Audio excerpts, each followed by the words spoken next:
छौँ। छिटो हुन्छ कि भिज्छ कि भनेर।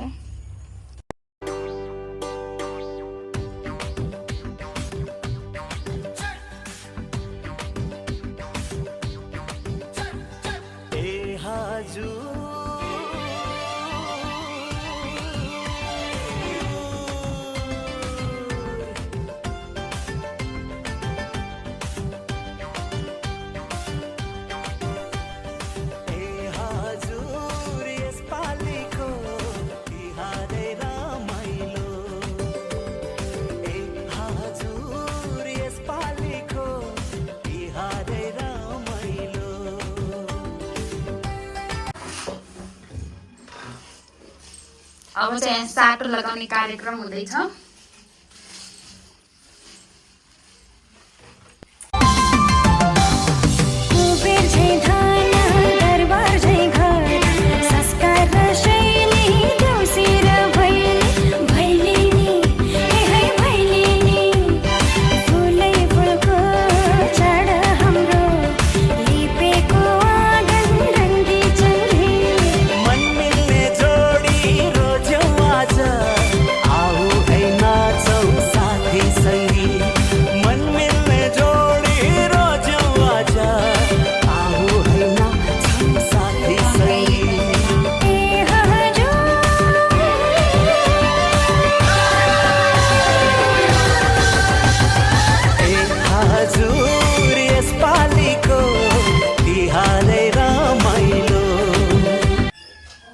आगो बालेर तेल तातिसकेछ। अब यहाँ झैया पारेर रोटी पकाउनु पर्ने हुन्छ। किन कलस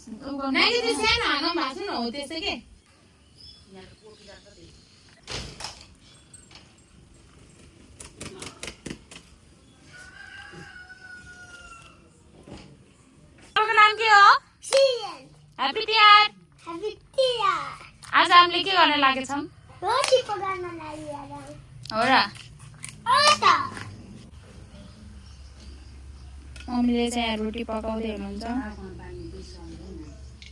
एकछिन आधा रोटी त पाकिसक्यो। यो राम्रै भएको मम्मी यो रोटी?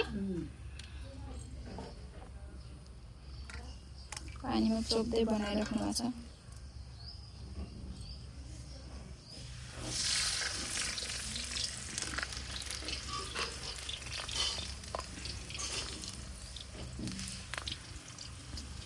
मलाई चाहिँ लास्टै थका लगाएर म चाहिँ एकछिन पल्टेर आराम गरेर दिदीले बनाउँदैछ त्यहाँ चाहिँ म चाहिँ एकछिन आराम गर्छु। सो गाइस आज यति धेरै टायर्ड छौँ हामीहरू। अब यत्रो रोटी पकाएर भ्याइयो, यस्तै लगभग 4 बजीतिर भ्याइयो। अनि त्यसपछि फेरि घर सरको हुन्छ नि त्यो सफा गर्न लागेर रात पनि परिसक्यो। अब यस्तो घाँटी पनि दुखिरहेछ, हात पनि अलिअलि सुनिरहेछ है, जिउ पनि ढाड पाकिरहेछ। अब चाहिँ मजाले खाना पकाएर खाएर आरामले सुत्ने हो। अब यति नै आजको ब्लग। सो हजुरहरूले रोटी हाल्नुको कि भएन तिहारको लागि। सो सबैलाई ह्याप्पी तिहार। So that's it. Thank you so much for watching this video.